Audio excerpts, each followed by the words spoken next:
All right, guys. So welcome back. This is Matt Garland, NMLS number 58700, better known as MG, the mortgage guy. We are live. We are blessed. Thank God for another day. So look, I got a special guest with me right now. First of all, I just got back from Toronto, Canada.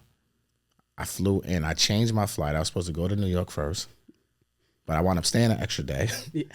And I flew straight from Toronto in 25-degree weather to hot Atlanta with 90-degree weather. I'm not prepared for this. And I had to come and sit down with Terrica Lynn Smith, a.k.a. the female real estate guru. How are you, Terrica?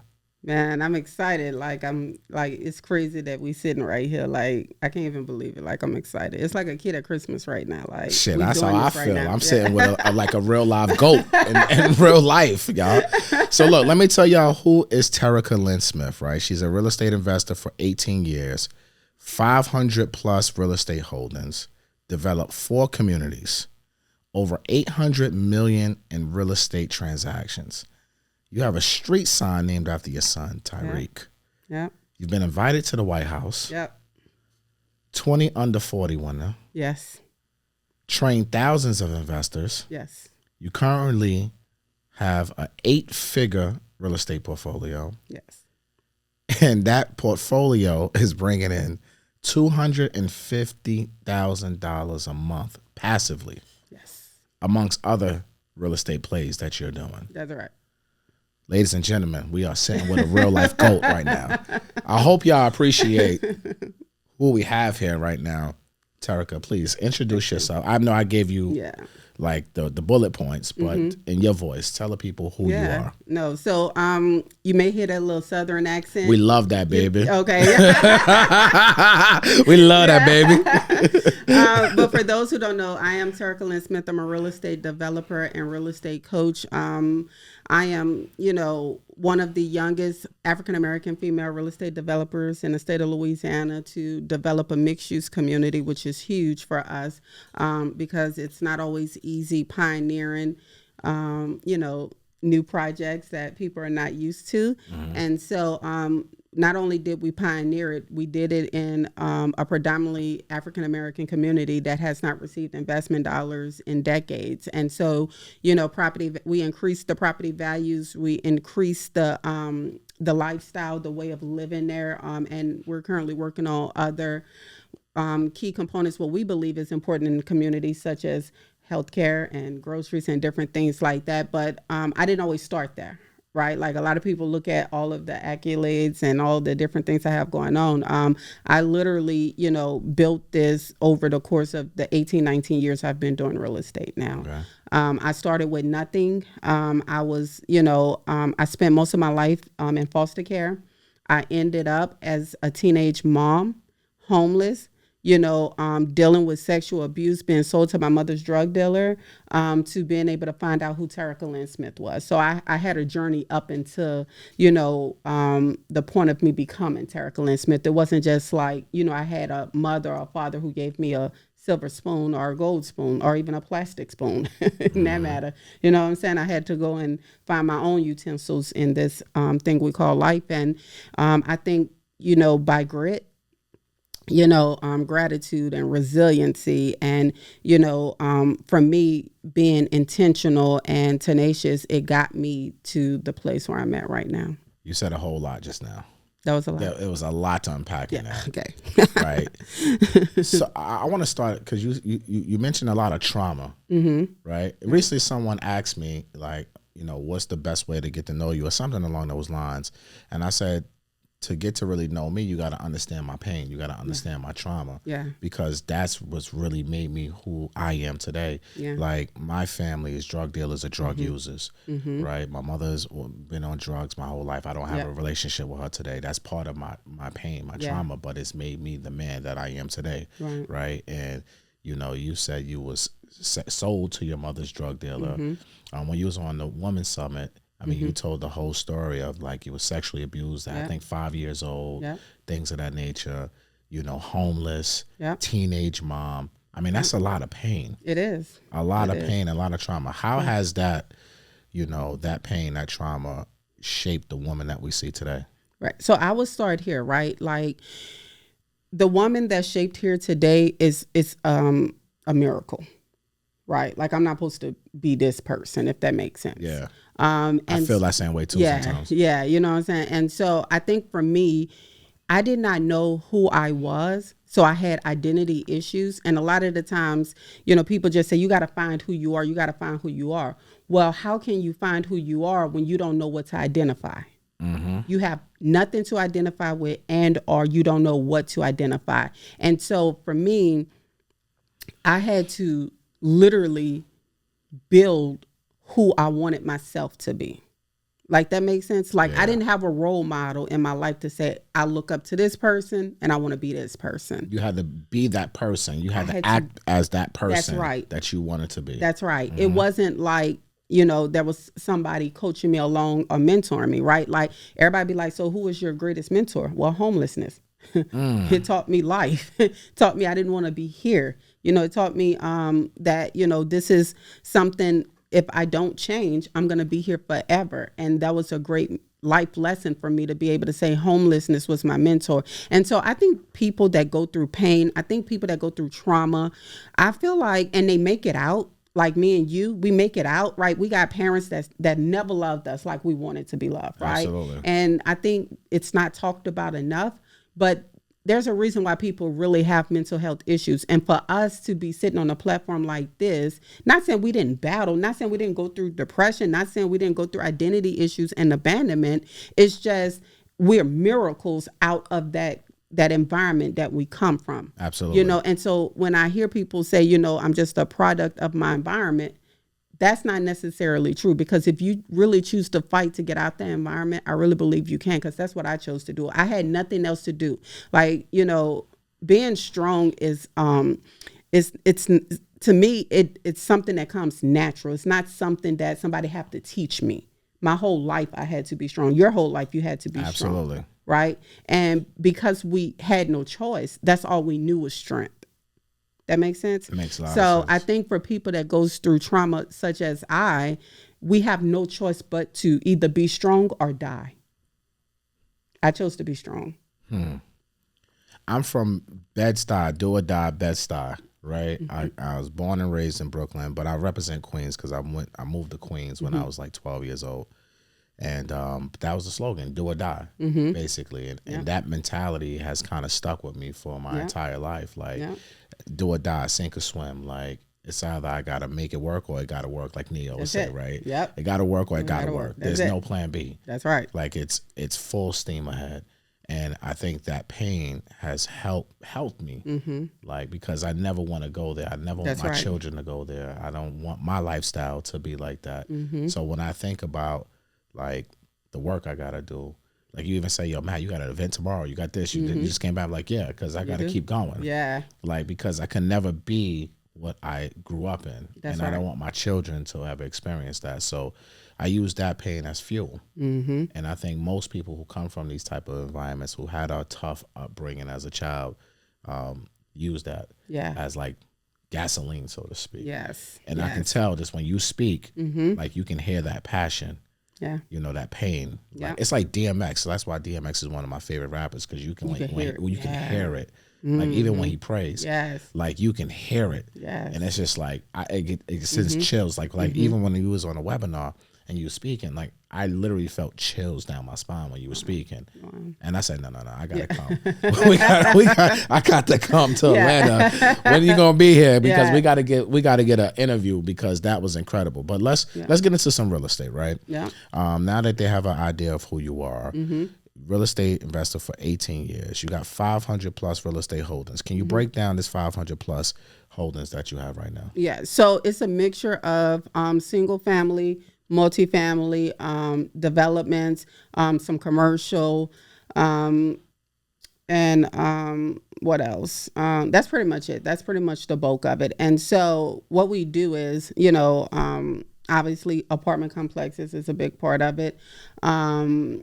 Mobile home parks are included in that portfolio. Anything that has a key that I can put a tenant in is anything with a key. Anything with a key. You know what I'm saying? That's it. Everything. You know what I'm saying? So, it took time to build that, right? Like I didn't have a number in mind.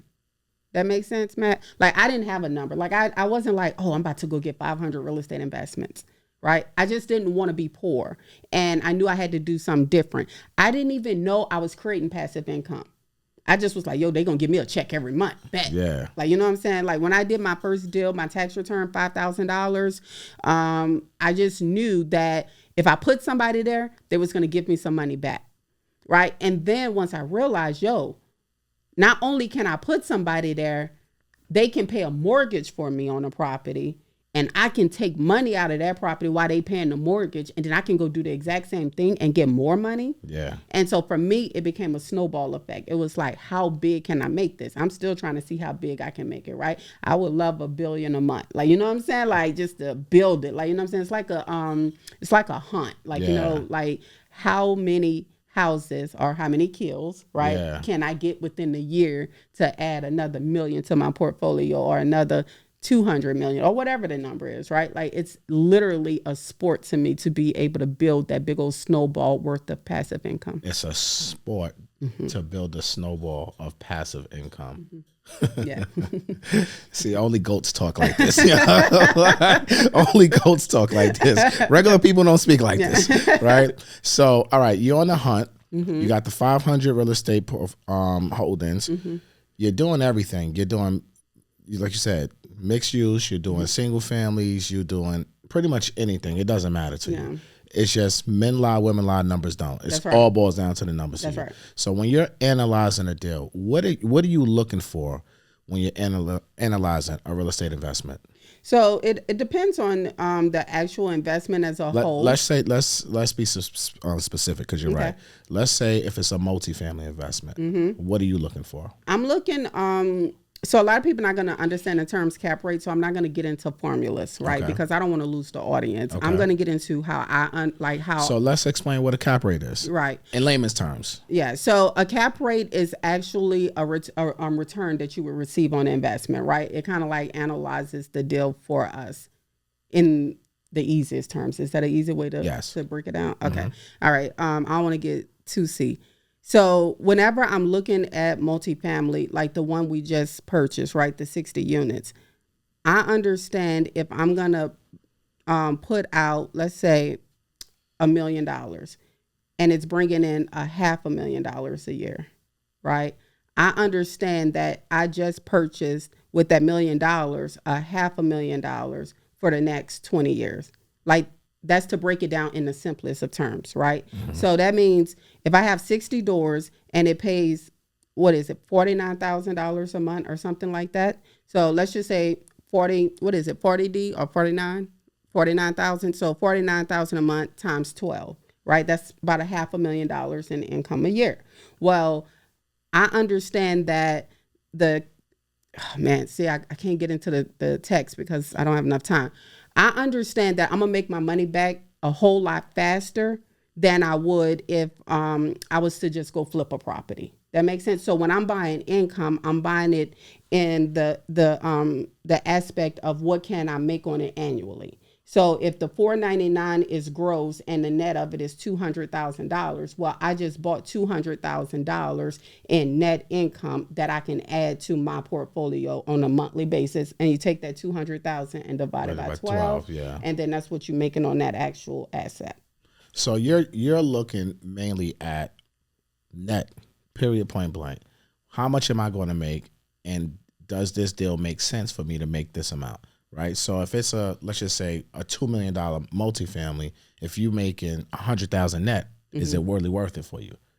Right. Is that Say how the number again? If let's just say you're buying a $2 million multifamily, and let's just say you're making $100,000 net after all the expenses. It's not worth it. It's not worth it for you. Right. So what number are you looking for? Is it like a 1% of the sales price, 2% of the sales price annually after all your expenses that you're looking for? Are you looking for more? Hey, I need to make 15-20% cash on cash return. What are you really looking at? Right. So whenever I'm looking, it depends again on the actual investment. So when I buy a HUD contract, I'm looking at that actual contract from HUD.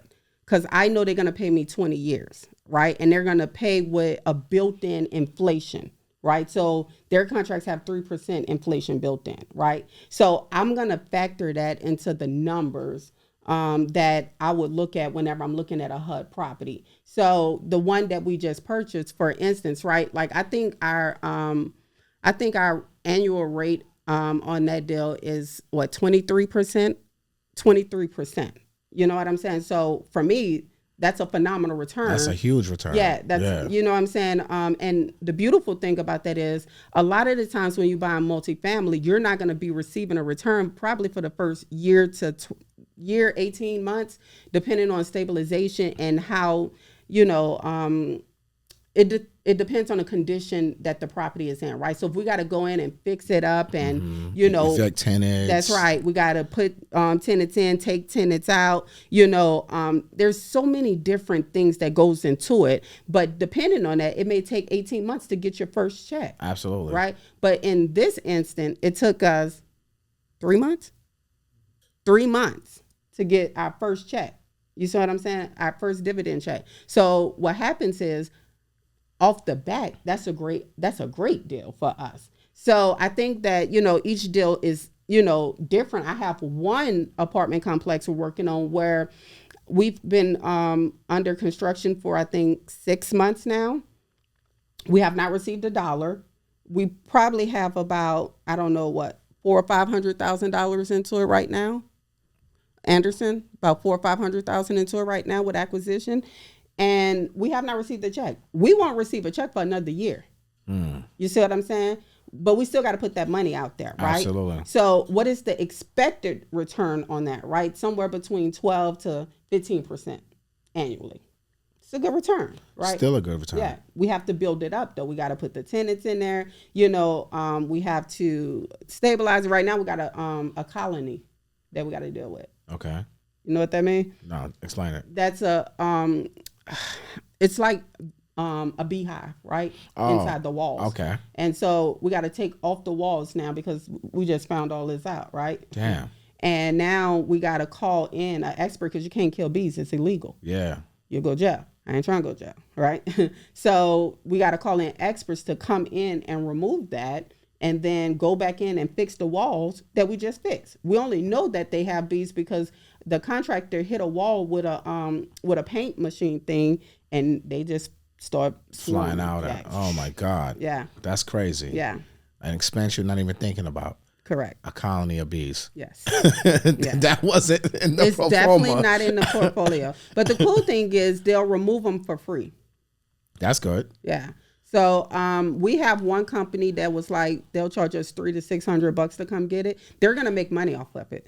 So we can't kill them and they're going to make money. So it makes sense for them to come. And like Derek was telling me today, they capture the queen first, put her in a little box and put her over somewhere. And then all of them swarm in there or whatever. I'm happy I'm not there for that process. But yeah, that's crazy. Yeah. Yeah. So, but whenever I'm looking at any investment, I think for me, like, depending on the class, right? So if I'm investing in class A and class B, the cap rate is not going to be 8%. Not in this market. It's going to be somewhere around 4 or 5%. And depending on how much debt you may have, it may not be a great investment at that point, right?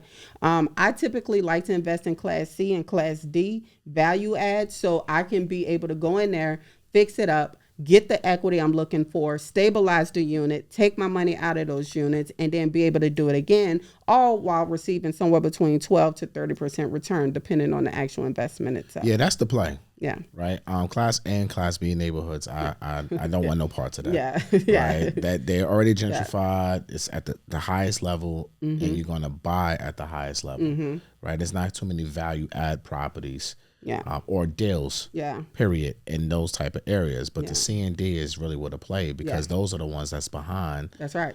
And that's and those coming are up. mom and pop companies too. Absolutely. Right. That's what to me the sweetness is. You know, you're able to get those for pennies on a dollar versus class A and class B. And what is class A, class B, right? Class A is the newer construction, all of the luxury amenities. Absolutely. You probably got a swimming pool. Everything. Yeah. Concierge. You got granite. Yeah. All that type of stuff, right? With class C, Class C. you got fall on your windows. You got broken glass. You might get beat up. You got the freaking the old school what they call it, the air conditions in the windows and everything like that. I love that. You got their QuickBooks is in their notebook. Yeah, you know what I'm saying. Like that's kind of deals I like. You know what I'm saying. So when you're buying your multifamilies, it's really value add. You're looking to force your appreciation, basically a burst strategy. That's right. So you're buying commercial properties all day long. Yes.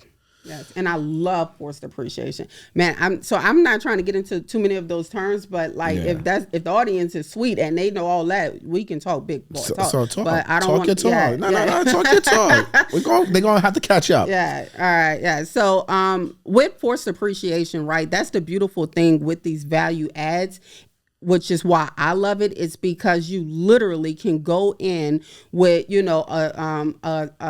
not a significant amount of money, but just, a good bit and be able to increase the values of a property. So let's just say, you start, let's say you add in parking. Okay. And you charge for parking, right? And you charge $10 per parking spot per month, right? Well, $10 a month times, let's just say 20 units, you know what I'm saying?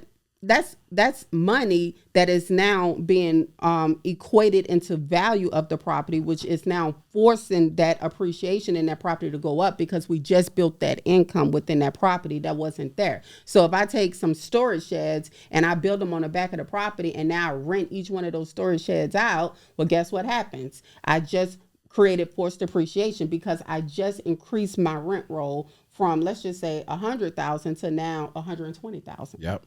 You see what I'm saying? So let's break this down real quick, just so the audience has some sort of clue what we're speaking about. When we're talking residential, it's more of comps, right? Comparable sales. What's sold in the neighborhood, the area, like-minded properties within a 2-mile radius, right?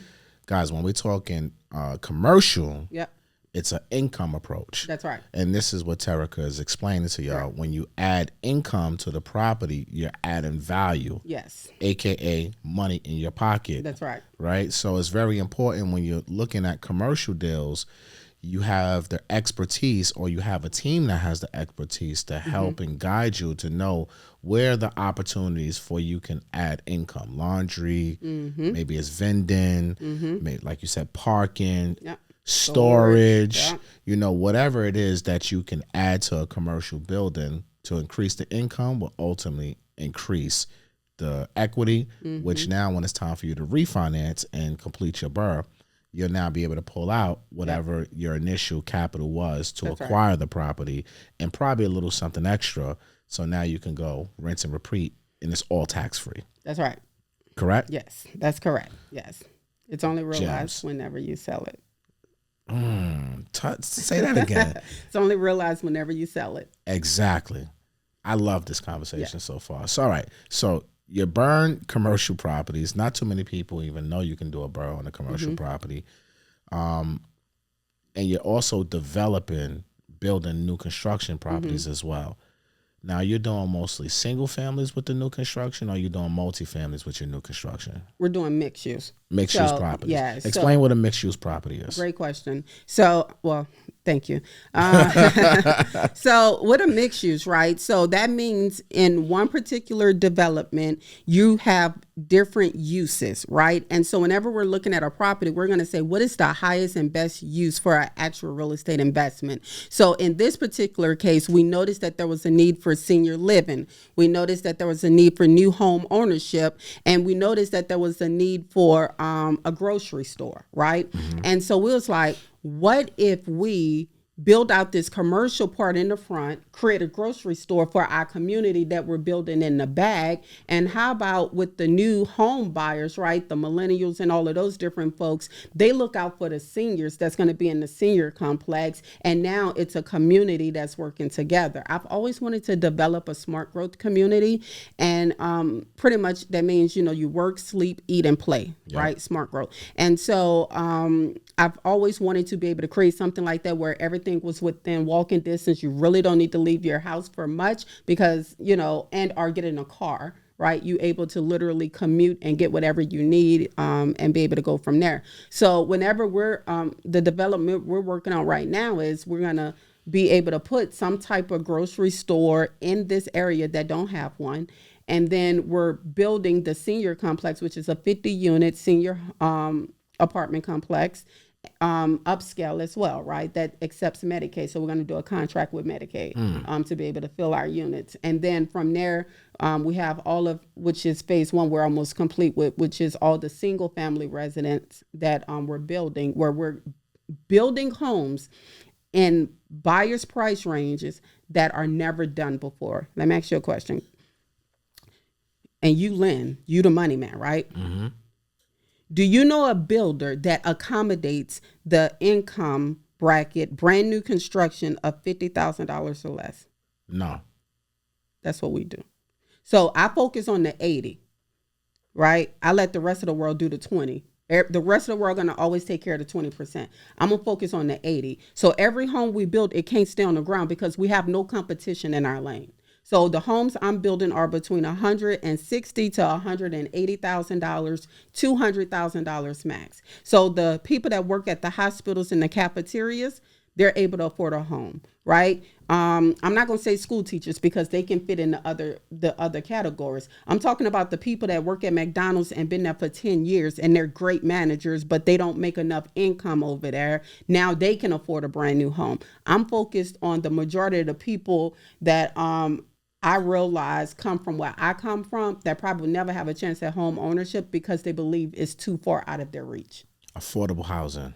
I don't like the word affordable so much because it usually looks at it with subsidized, and we're not taking government money to be able to build this. It's taken a whole lot of grit from me, a whole lot of patience, a whole lot of cursing out and rebuking and repenting and asking God for forgiveness to be able to get these numbers where we need to be. We beat these numbers till they can't be beat no more to be able to give them a good quality product. And these are not no cookie cutter houses. They have garages, 3-bedroom, 2 baths, 4-bedroom with an office. How big are these properties? They're anywhere from 1,200 to about 1,400 square feet. Good size house. Great size house. Yeah. And this is the thing. Once you get that taste of home ownership, I just need you to get the taste. Once you get the taste, guess what happens? Now you can sell that and go get something bigger. Yeah. But most people won't even start there because they think they got to be, what a 20% is. And that's not true. So this community will not have, I'm not going to say affordable, cheaper homes. Mm-hmm. What I called it, I came up with a word, economy friendly. Economy friendly homes. Yeah. I like that. So you're going to have economy friendly homes. Yeah. And also you're building a grocery store in this community. Mm-hmm. And also a senior home. Mm-hmm. How big is this land? 15 acres. This is a 15-acre plot of land. Mm-hmm. And so you're going to have so much more room to do a lot more in there. It's over 200 doors going to be back there. So it's going to be 200 single families? No. So 68 single family. Uh-huh. No. I'm sorry. 21 single families, I believe it is. 68 townhomes. 50 a 50-unit senior complex, and then we got the parcel of land where we're going to build out a 10,000 square foot retail spot where we're going to have the grocery stores to anchor, and then we're going to have a bookstore because I want knowledge to be brought into the community, and the grocery store is actually going to be a health like a Whole Foods or something like that mm-hmm. we're looking to bring, so we can tackle the diabetes and different things like that in our community that people deal with. Are you going to own the senior facility as well and mm-hmm. run that business mm-hmm. as well? That's a whole nother play right there. Yeah. Mm-hmm. That's a lot of money. Mm-hmm. I'm now learning about the senior homes. Yeah, and it's per bed. Yeah, per bed. Yeah. Yeah. Yeah. And they pay like $5,000-$6,000 per bed. Per month. Per month. Yeah. Yeah. I'm learning that game. Life is good. Yeah. Life is good. Yeah, I hope y'all really understanding what she just said right there. $5,000 per bed, mm-hmm. and you're going to have probably 100 beds in there. 2 beds per room. I know. Yeah. Like 100 beds, mm-hmm. 5,000 per. You're going to run the business. So you're going to own the building, own the land, own the business, mm-hmm. and then now be able to give leases to corporations for the retail spaces. Yep. The Whole Foods, the groceries, they're going to do 50-year leases, 100-year leases. We already got the people there. They just need to see the people. Absolutely. That's a gem. Now, I don't even know, like, that's incredible. How many of these projects do you have going on like this community? So right now we have this one. We were working on another one, but for now, we have this one underway. This is the big boy. Like, this the big one. So this is the pillar. This is your flagship right here. So this is the catalyst, right? That the White House is using to say, they were a part of this. Everybody and whoever want to be a part of it can actually put a flag here and say, this was the catalyst. This was the first of its kind to be able to do this in an opportunity zone. And, and we believe we can pick this complete operation up and take it to other states. This is the thing. When we first did this and this story went viral all over the world, I had Texas calling me. I had different cities in Louisiana calling me. I had people in Atlanta calling me, wanting to give me their land to be able to come and do exactly what we're doing right now in Lafayette, Louisiana. How did the White House get involved with this? Great question. So my partner, his wife works for a company called APC, Acadiana Planning Commission, and they are very heavy into the revitalization. They're a municipality. No, they're not a municipality. They're an organization. But they are heavy into the revitalization of the north side of this particular city. And because they witnessed us fight for this land for over a year and a half, right? That sat dormant for more than 10 years. Nobody did nothing with it. I mean, it was filled with this. It was disgusting, right? Once they watched that we actually bought it, then it was like, let us elevate this. Let us highlight this. Let us showcase this, right? And so they sent out, Scott Turner at the time was leading this initiative up under Dr. Ben Carson, and they said, we want this project to come and be recognized at the White House. And so we ended up at the White House. Incredible. And then it went viral. Yes, it was viral before the White House. That's incredible. Yeah, Black Enterprise, everybody picked it up. It was a crazy story. All right. I know people going to watch this and say, well, she's been doing this for 18 years. She got all this money, this, that, and the third. Yeah. Right? Can you give us some actionable steps for maybe, I'm not going to say the first-time investor, but maybe for the investor who may have a couple doors right now, a couple properties, like what steps would you give them to scale their business to, kind of be like you? Collaborate. Okay. Right. That's the first thing I would say is collaboration. I think I was talking about this earlier that, in school, in elementary, we're taught that, you're cheating when you trying to work with somebody to get answers and figure out, how to get to the same, to the same problem, like the answer to the same problem. Well, as an adult, it's called collaboration. But because we're so programmed to figure it out on our own and eventually end up failing the test because we can't figure it out, there's a counterpart somewhere that can help you get to, the actual answer a whole lot faster than you can by yourself. So for instance, I'm an experienced developer. You may be a new person that's interested in developing. Why sit by yourself and try to, get all of these haircuts, these bumps and these bruises, right? Trying to figure out development versus partnering with someone who already have the experience and expertise. You learn along the way, but in exchange, that's why you offer a partnership, because you may have some land, right? I have the experience. Well, we partner together. I use my experience. You use your land. We be able to grow it, and we go from there. Now you have the education behind it, right? So I think what's important is that we have to understand that collaboration is important on every aspect. You can look at Donald Trump portfolio. You can look at Queen Elizabeth portfolio. Like all of these people have counterparts that are associated with it. None of these people are building this massive amount of wealth by themselves. I wasn't either. I was able to do one by myself. Then I was able to do 2 or 3 by myself. I couldn't do 500 by myself. Yeah. I needed collaboration. I need partnerships, and I needed OPM to be other people's money to be able to help me get, to where I'm going. And to reach $1 billion, I surely can't do it by myself. Collaboration is greater than competition. That's at the end of the day. So if someone's looking to raise capital, use OPM, because there's a lot of people out here that are scamming.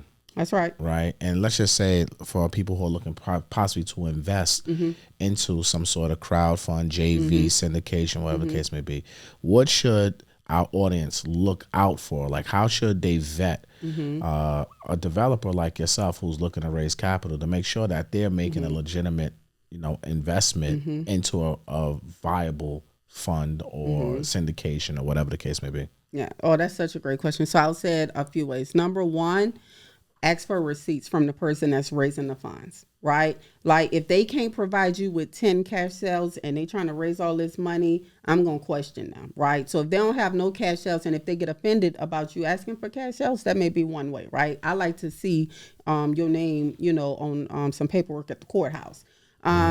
Another thing is ask them for their PPM, right? Whenever you're doing these funds, you want to What's a PPM? A private placement memorandum. That's how you say that, memorandum? Yeah. So you want to make sure in there it's disclosing all the ways that you can lose money. That's pretty much what this booklet is, right? You know how expensive it is to do that? It costs us what, $20,000 for one property, one PPM? You know what I'm saying? So that within itself. Another way you can protect yourself is ask them, are they investing in it? Or are they just GPs? Are you a GP and an LP? What's a GP and an LP? A GP is a general partner. A LP is a limited partner. Okay. So if they taking a GP side and they're just raising money, I'm not saying there's nothing wrong with that because there's some really great syndicators out there. What I'm saying is, for me, I put my money in everything that I bring before anybody. So that way, if we get a haircut, we're all getting the same haircut together. And whenever they say, oh, I lost money, I can say, I lost money too. Yeah. You get what I'm saying? And so then there's no, oh, she scammed me or she did this. GP versus LP. Yes. What's the LP and what's really the difference between the GP and the LP? Great question. So a GP is that's going to be the company that's going to put together the whole entire deal, right? So they're going to deal with the legal aspects of the taxes, the bookkeeping. They're going to raise the money. They're going to find the actual investment itself and bring it to the investors, which in essence become the LP, the limited partners, right? And from there, they're going to make sure that the deal is successful. They have a very important role, right? So that's the GP side. They go to the bank, they get the financing, they take on the risk with the asset. They deal with it all, right? The LPs, the limited partners, they just put their money in and say, okay, I trust you, GP, to go and make me some money. That's pretty much all they is in the simplest of terms. Great breakdown. Yeah. Great breakdown. I wanted to make sure that the people really understand that because you're throwing out the terms. That's right. Although I know it is. Yeah, right. But we got to make sure that they understand. All right. We're running on time. You got to go catch a flight. Yes. And we're in Atlanta, so traffic's crazy. So I have so many more questions. So we have to do a part 2 to this. Yes. Right. When you come to New York, we might have to do a part 2 because I got tons of questions. But last but not least, leave us with some, whatever you want to, your last gem, whatever you want to say. Yeah, I know. And I want to hear you say it. Drop your last gem for our people. Stop being rich folks' assets. Go ahead, girl. Right. Talk your talk. Yeah, like stop being rich folk assets. And what that means is the liabilities that we're purchasing, right? All of these things we're buying that's not bringing any value, that's not increasing our portfolios, that's not increasing our legacy. It's an asset to the rich. What does that mean? Every time we buy a pair of Jordan, shout out to Jordan, I love Jordan, but it's a liability to us and an asset to him. You see what I'm saying? Anytime we buy a Hershey candy bar, it's a liability to us because it's taking money out of our pocket and we're putting money into somebody else's pocket. So focus on things that's going to put money in your pocket and not take money out of your pocket. So stop being rich people assets, because rich people assets is poor people liabilities, period. What else could I say to that? Period. All right, one last thing. You got to say baby for us. What you mean? I don't know what You gotta say you gotta say baby. You gotta say it because you. But I don't know how I said. I just be like baby. There you go. Yo, I love my Louisiana people say baby. I don't know why. Yeah. It's just something about the way y'all say baby. Why, how you say it? Baby. Well, that's how I said. No, you didn't. I said baby. All right, so you say hey baby, and then let me hear you say it. Hey baby. All right. See, it's the same thing. No, it's not saying. Say hey baby. Hey baby. Same thing, right? It's completely different. All right, we'll let them go. What do you think? Yeah. You say hey baby in the comments. Yeah, you right. Thank you. Tell them how to find you.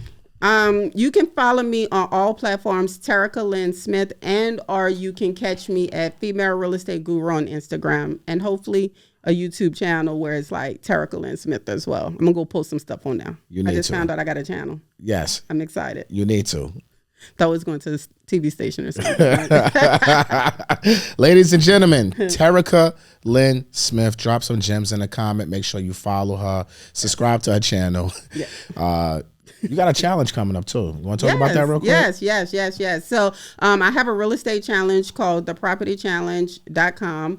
And it's 5 days. You're going to be on a date with me, and we're going to be deep diving into all of the real estate we possibly can within those 5 days. So we're going to be talking fix and flips, BRRRR method.